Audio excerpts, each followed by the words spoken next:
Hello students, welcome to our foundation. ये gravitation chapter का part 4 है। पार्ट 3 में हम लोगों ने मास एंड वेट के कॉन्सेप्ट को देखा था and acceleration due to gravity on moon के बारे में पढ़ा था। इस वीडियो में हम लोग अब तक जो भी पढ़ चुके हैं उससे रिलेटेड क्वेश्चन करेंगे इस साथ बुक का।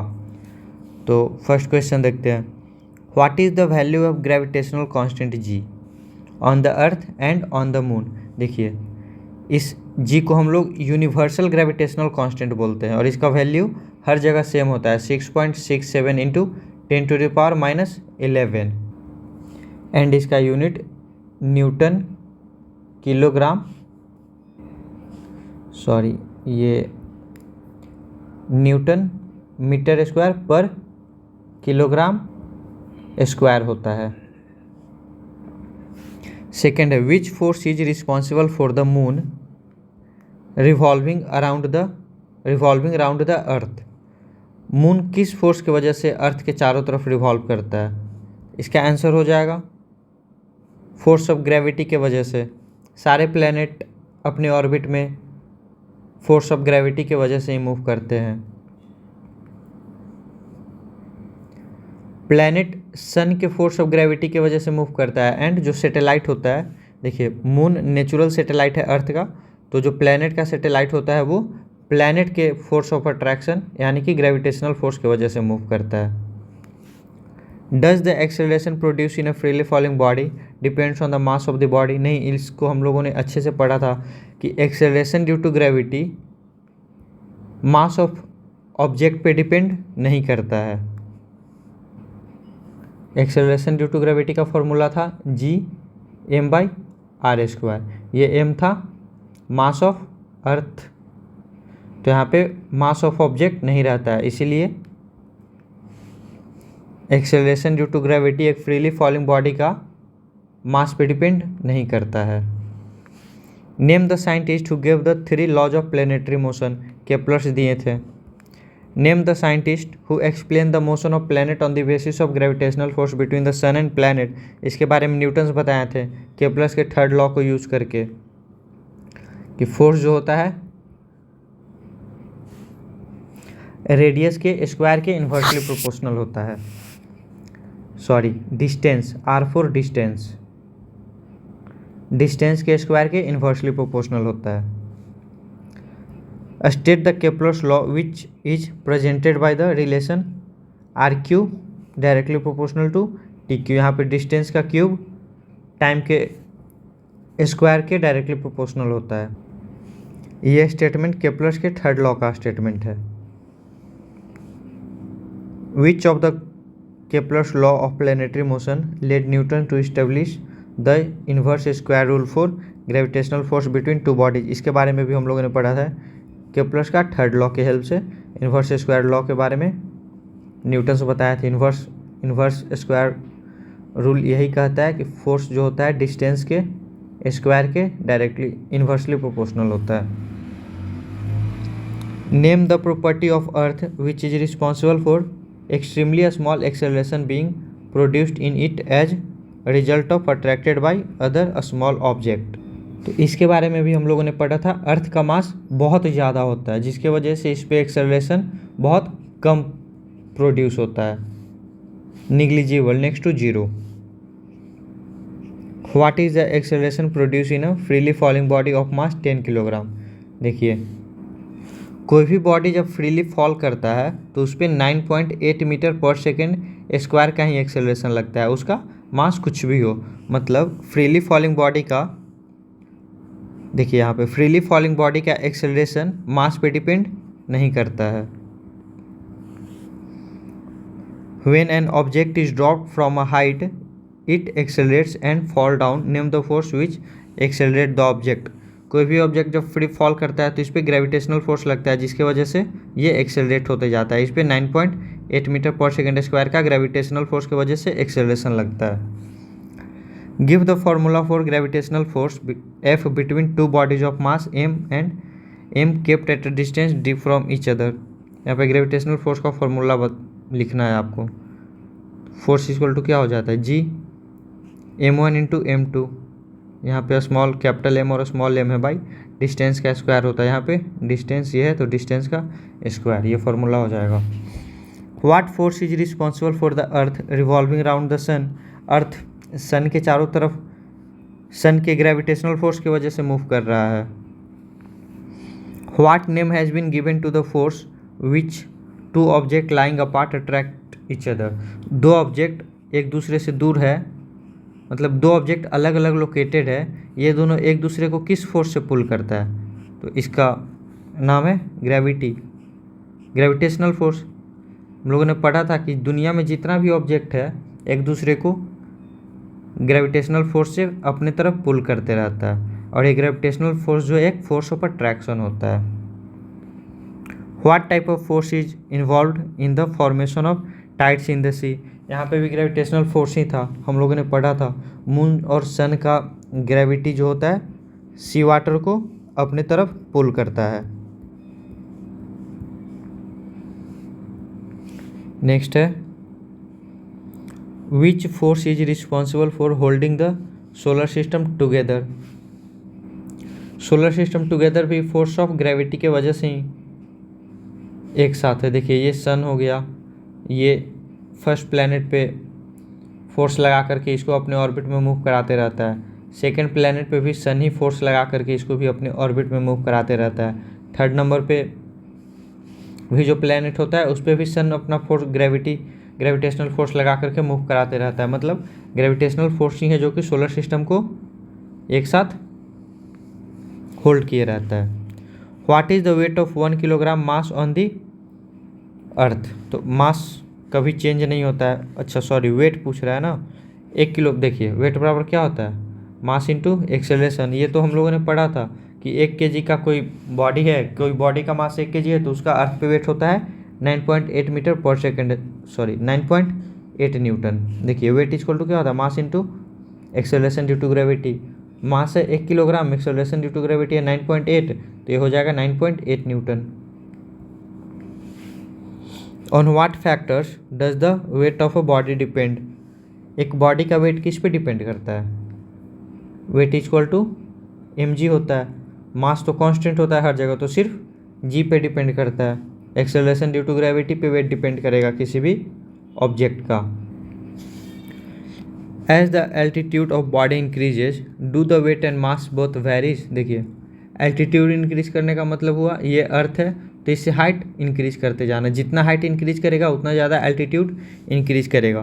तो एल्टीट्यूड अगर इंक्रीज करेगा तो जी कम होता जाएगा। हम लोगों ने पढ़ा था कि जी जो है सरफेस पे सबसे ज़्यादा होता है, जैसे ही आप सरफेस से अंदर की ओर जाइएगा अर्थ के सेंटर की ओर जी कम होता जाता है और सेंटर पे जी 0 हो जाता है, और जैसे ही आप सरफेस से ऊपर की ओर जाते हैं वहाँ पे भी जी कम होने लगता है धीरे धीरे, क्योंकि force of attraction gravitational force जो है जैसे जैसे आप ऊपर जाते हैं वीक होता जाता है, जिसके वजह से जी भी कम होता जाता है।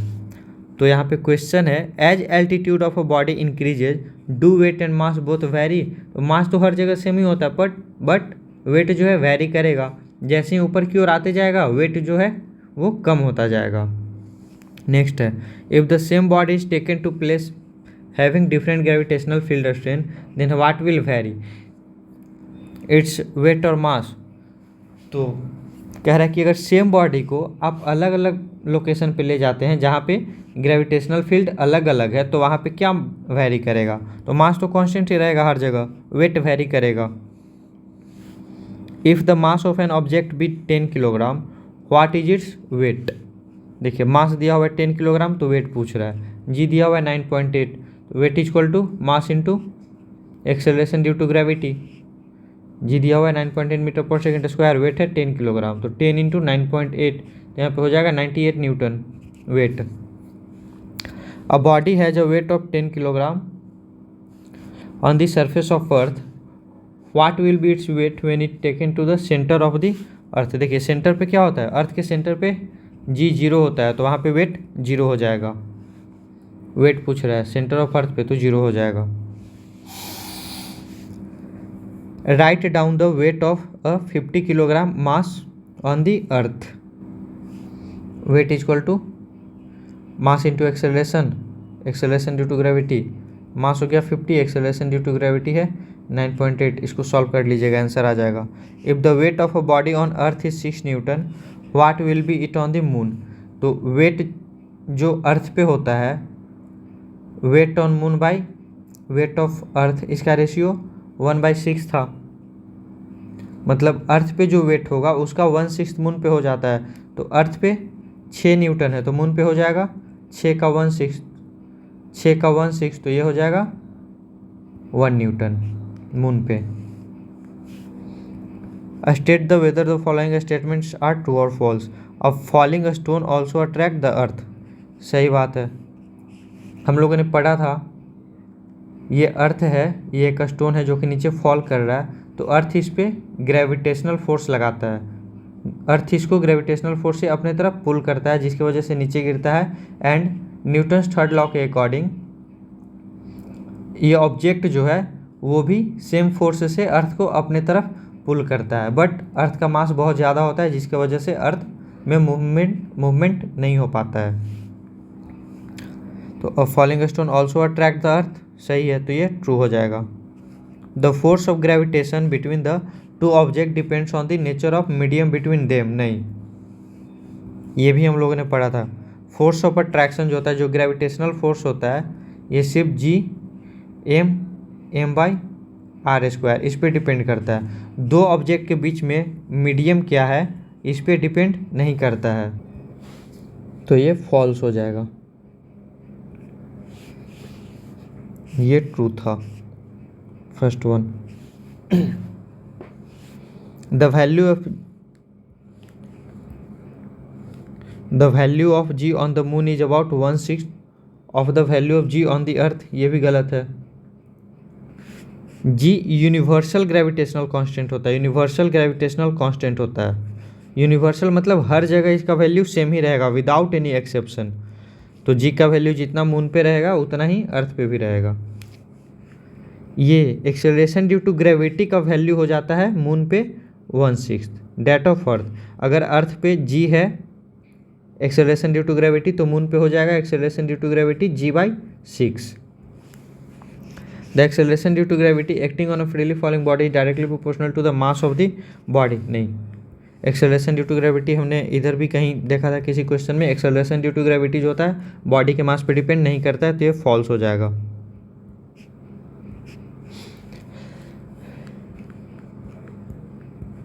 The weight of an object on the earth is about 1/6 of its weight on the moon. देखिए, weight of an object on the earth is about 1/6 of its weight on the moon, तो ये भी false हो जाएगा।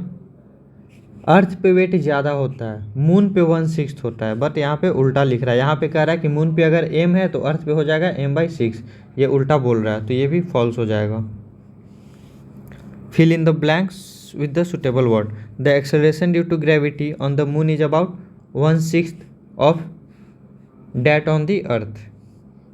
In order that the force of gravitation between two bodies may become noticeable and cause motion, one of the bodies must be extremely large in mass.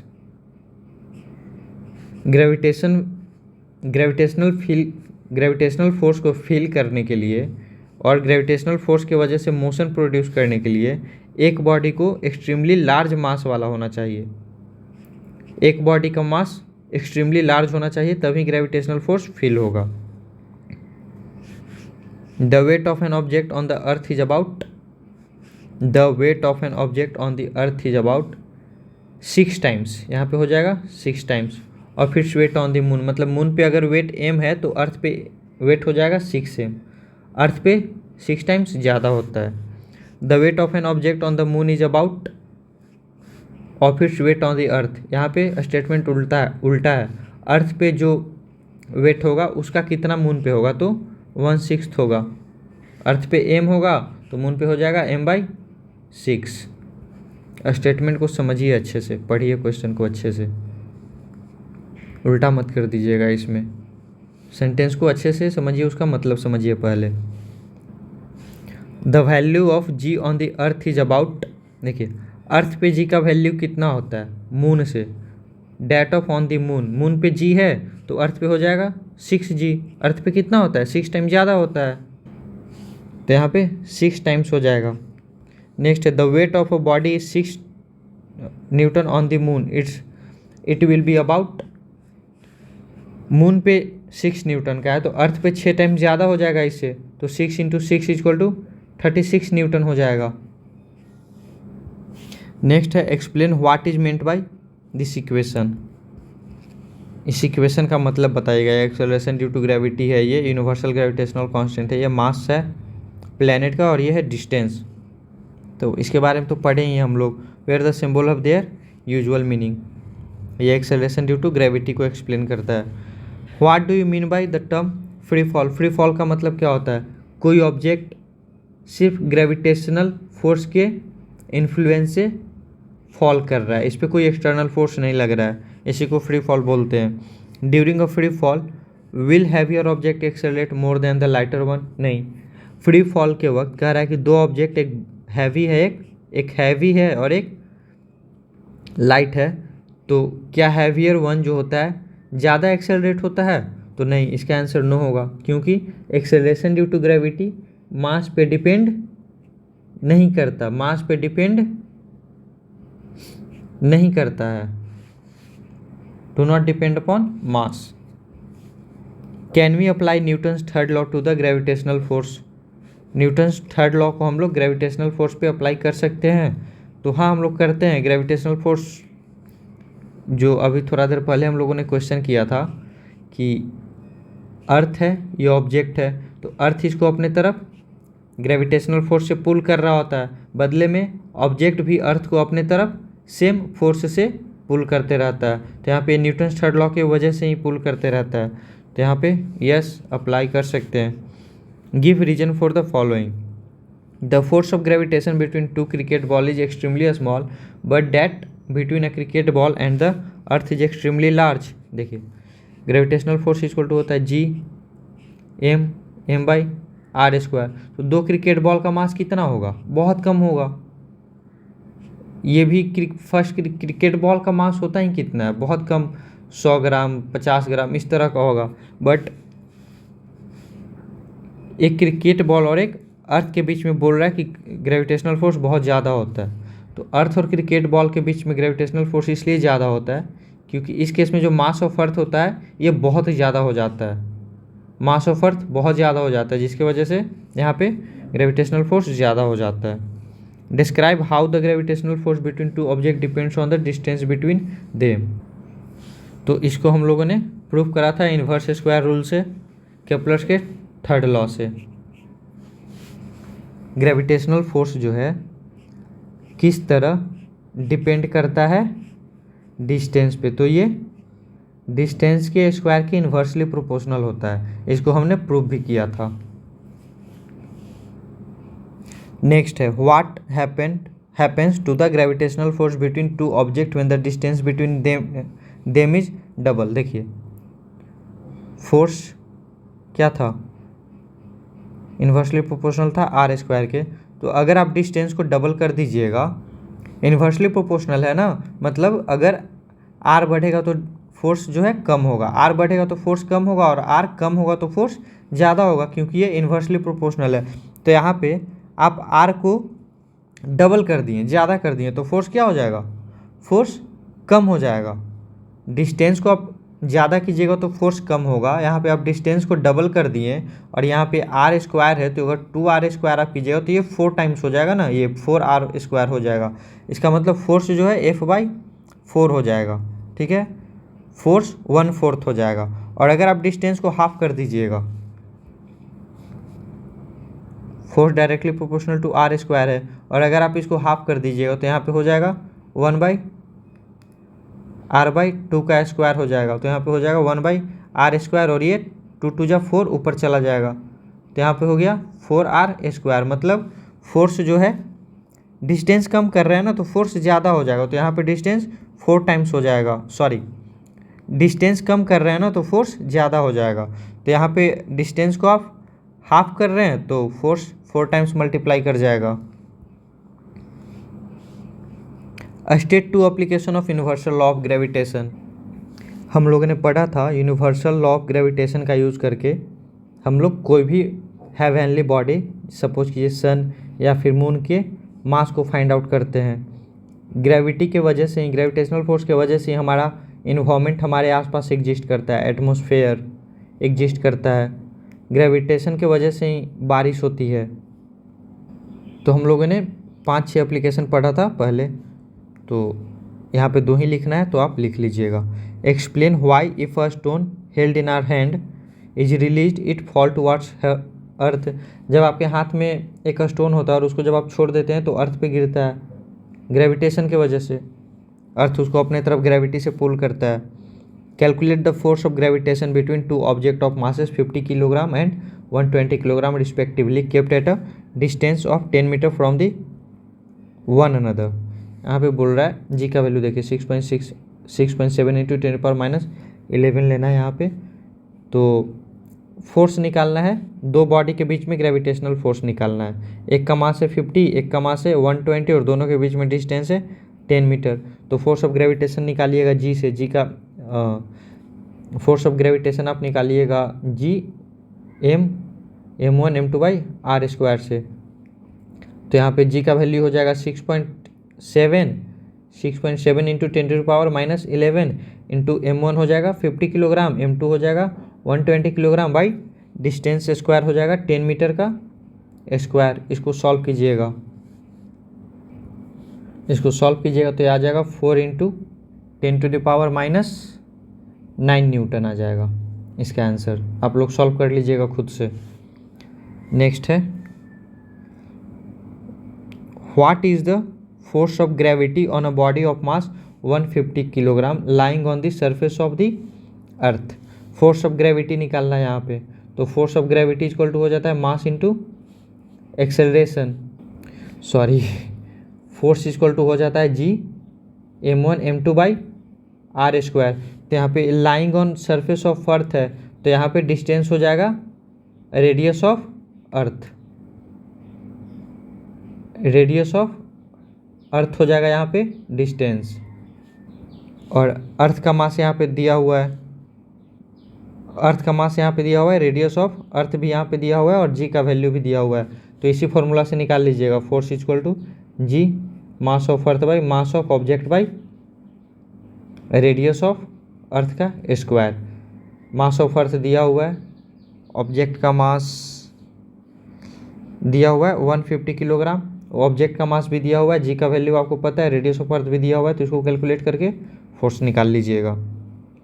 अब piece of stone is thrown vertically upward if it reaches the maximum height in 3 second if the acceleration of a stone is 9.8 metre पर second square directed towards the ground. Calculate the initial velocity of the stone with which it is thrown upward. यहाँ पे देखिए क्या क्या दिया हुआ है। A piece of a stone is thrown vertically upward if it reaches a maximum height in 3 second, मतलब time दिया हुआ है 3 सेकेंड का। इफ़ द एक्सेलरेशन यहाँ पे acceleration due to gravity negative हो जाएगा, क्योंकि ऊपर फेंका गया है ना स्टोन को, देखिए वर्टिकली अपवर्ड थ्रो किया गया। तो यहाँ पे एक्सेलरेशन हो जाएगा -9.8 मीटर पर सेकेंड स्क्वायर। नेक्स्ट क्या दिया हुआ है, calculate the initial velocity. You पूछ रहा है कि किस वेलोसिटी से इसको फेंका गया था ऊपर की ओर, with which it is thrown upward. यहाँ पे टी दिया हुआ है, जी दिया हुआ है और यू दिया हुआ है, यू पूछ रहा है। यहाँ पे 3 सेकेंड में मैक्सिमम हाइट रीच कर गया है, तो मैक्सिमम हाइट पे वी क्या हो जाता है 0, फाइनल वेलोसिटी मैक्सिमम हाइट पे 0 हो जाता है। तो यहाँ पे देखिए फर्स्ट इक्वेशन ऑफ मोशन था v minus U by T equal to G. इसको ऐसे लिखते थे हम लोग, v equal to you plus G T. तो यहाँ पे पूछ क्या रहा है, यू पूछ रहा है ना, यहाँ पे यू पूछ रहा है, तो आप u equal to v minus g t से कैलकुलेट कर लीजिएगा। v फाइनल वेलोसिटी 0 दिया हुआ है, g दिया हुआ है 9.8 मीटर पर सेकेंड स्क्वायर माइनस में, और ये t भी दिया हुआ है 3 सेकेंड था, 3 सेकेंड। तो देखिए यहाँ पे निकाल लेते हैं, u है, यहाँ पे v है 0, माइनस एक्सेलरेशन है 9.8 और टाइम है 3। ये माइनस माइनस प्लस हो जाएगा तो आंसर आ जाएगा 9.8 इंटू 3। इसी इनिशियल वेलोसिटी से u इक्वल टू आ गया 9.8 इंटू 3। इसी इनिशियल वेलोसिटी से स्टोन को ऊपर की ओर प्रोजेक्ट किया गया था। नेक्स्ट है a stone falls from a building and reaches the ground. Fall किया बिल्डिंग से मतलब इनिशियल वेलोसिटी 0 हो जाएगा। टाइम दिया हुआ है 2.5 second. How high is the building, यहाँ पे आपसे एच पूछ रहा है। एच क्या होगा, यहाँ पे आपको एक्सेलरेशन भी दिया हुआ है 9.8 मीटर पर सेकेंड स्क्वायर का। ये पॉजिटिव होगा क्योंकि ऑब्जेक्ट जो है नीचे की ओर ही मूव कर रहा है। तो यहाँ पे रिलेशन हो जाएगा h equal to u t plus half g t square. U दिया हुआ है 0, टी दिया हुआ है 2.5, तो ये टोटल ओवरऑल 0 हो जाएगा। प्लस हाफ जी है 9.8 और टी है यहाँ पे 2.5 का स्क्वायर। इसको सॉल्व कर लीजिए तो हाइट निकल जाएगा 1/2 इंटू 9.8 इंटू 2.5 का स्क्वायर। इसको सॉल्व कीजिएगा तो हाइट निकल जाएगा। नेक्स्ट क्वेश्चन है a stone is dropped from a height of 20 metre. इस केस में हाइट दिया हुआ है 20 metre. How long will it take to reach the ground. Time पूछ रहा है कितना लगेगा। ड्रॉप किया गया है मतलब इनिशियल वेलोसिटी 0 हो जाएगा। यहाँ पे टाइम पूछा है। एक्सेलरेशन दिया हुआ है, acceleration due to gravity 9.8 metre पर सेकेंड स्क्वायर का। तो यहाँ पे ये सेम फार्मूला ही यूज होगा। H equal to u t plus half g t square. U 0 है तो ये 0 हो जाएगा। जी दिया हुआ है, टी स्क्वायर यहाँ पे निकालना है और एच भी दिया हुआ है। तो एच 20 हो गया, ये 0 हो गया, यहाँ पे हो गया हाफ। जी दिया हुआ है 9.8 इंटू टी स्क्वायर। तो इसको आप सॉल्व कर लीजिए, ये ऊपर चला जाएगा 20 into 2/9.8 equal to t square हो जाएगा। इसको सॉल्व कर लीजिएगा, इसका आंसर आ जाएगा। What will be its speed when it hits the ground. तो ग्राउंड हिट करेगा मतलब फाइनल वेलोसिटी पूछ रहा है। ऊपर से ड्रॉप कर दिया, नीचे ग्राउंड किस वेलोसिटी से टच करेगा, हिट करेगा। तो यहाँ पे v पूछ रहा है तो v इक्वल टू लगा लीजिएगा u plus 80। First question solve कीजिएगा तो आपको टाइम पता चल जाएगा। तो यहाँ पे टाइम का वैल्यू पुट कर दीजिएगा। एक्सेलरेशन पता है, u भी पता है, यहाँ पे 0 है तो यहाँ से v कैलकुलेट हो जाएगा। फर्स्ट क्वेश्चन में जो टाइम निकलेगा, यहाँ पे जो टाइम निकलेगा उसके बाद ये वाला क्वेश्चन सॉल्व कीजिएगा। v equal to you plus 80 से a दिया हुआ है, u दिया हुआ है, t आप लोग निकाल लीजिएगा फर्स्ट क्वेश्चन में तो भी निकल जाएगा। नेक्स्ट है a stone is thrown vertically upward with a speed of 20 metre पर सेकेंड। ओके, हम लोग यहाँ पे थोड़ा कंफ्यूज कर गए, क्वेश्चन नंबर मुझे पता नहीं चला। देखिए इस केस में, अच्छा दोनों सेम ही केस है ना, 20 मीटर ही है। तो देखिए ये क्वेश्चन सही है। A stone is thrown vertically upward with a speed of 20 metre पर second. How high will it go before it begins to fall. Begins to fall मतलब फाइनल वेलोसिटी 0 हो जाएगा। यहाँ पे u दिया हुआ इनिशियल स्पीड 20 मीटर पर second का, थ्रोन वर्टिकली अपवर्ड। एक्सेलरेशन यहाँ पे लगेगा -9.8 मीटर पर सेकेंड स्क्वायर का। पूछ क्या रहा है, हाउ हाइट, हाउ हाई मतलब यहाँ पे एज पूछ रहा है आपसे, एज क्या होगा। तो ये तीनों में आप खुद से रिलेशन निकालिए। अभी जो हम लोगों ने पढ़ा इस टाइप का क्वेश्चन पढ़ा है तो देखिए, थोड़ा सा दिमाग लगाइए खुद से भी। When a cricket ball is thrown vertically upward it reaches maximum height of 5 metre. देखिए वर्टिकली अपवर्ड इसको थ्रो किया गया है, मैक्सिमम हाइट रीच किया है 5 मीटर। तो एच इक्वल टू 5 मीटर हो जाएगा, v इक्वल टू 0 हो जाएगा, मैक्सिमम हाइट पे चला गया है। What was the initial speed, u पूछ रहा है। एक्सेलरेशन यहाँ पे हो जाएगा -9.8 मीटर पर सेकेंड स्क्वायर का, आपसे u पूछ रहा है। Initial speed, how much time is taken by the ball to reach the highest point.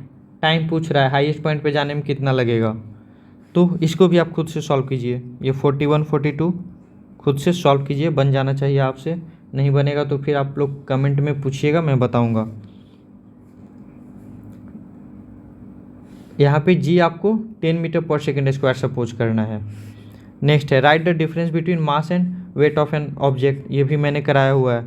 Can a body have mass but no weight, yes, किसी बॉडी में मास हो सकता है, मास तो होगा ही किसी बॉडी में, मास कभी जीरो नहीं होता है, बट वेट लिख रहा है कि वेट नहीं हो सकता, तो यस वेट नहीं हो सकता। जहाँ पे एक्सेलरेशन जीरो हो जाएगा वहाँ पे वेट नहीं होगा, जैसे सेंटर ऑफ अर्थ पे एक्सेलरेशन जीरो हो जाता है तो वहाँ पे वेट नहीं होगा, क्योंकि weight equal to mass into acceleration होता है, और एक्सेलरेशन जीरो हो जाएगा तो वेट जीरो हो जाएगा। देखिए कुछ क्वेश्चन और बच गया है, 44 क्वेश्चन तक कर चुके हैं हम लोग। इसमें टोटल इस पार्ट में टोटल 70 क्वेश्चन है, तो बाकी 45 to 70 क्वेश्चन हम लोग नेक्स्ट वीडियो में करेंगे। ये पहले कुछ कॉन्सेप्ट अगर नहीं भी क्लियर हुआ होगा आपका कॉन्सेप्ट पढ़ते वक्त, तो ये सारा क्वेश्चन करने के बाद आपका सारा कॉन्सेप्ट क्लियर हो गया होगा। अगर अभी भी आपका कॉन्सेप्ट क्लियर नहीं हुआ है तो आप लोग कमेंट में पूछिए। मैंने आपको बहुत कम टाइम में सारे कॉन्सेप्ट को अच्छे से समझाने का कोशिश किया है, एंड इतना सारा क्वेश्चन भी करा रहा हूँ, सेम क्वेश्चन 2-3 बार इसमें रिपीटेड करा रहा हूँ ताकि कॉन्सेप्ट आपको अच्छे से याद हो जाए। एंड इस वीडियो को लाइक कीजिए, शेयर कीजिए एंड चैनल को सब्सक्राइब कीजिए। Thank you.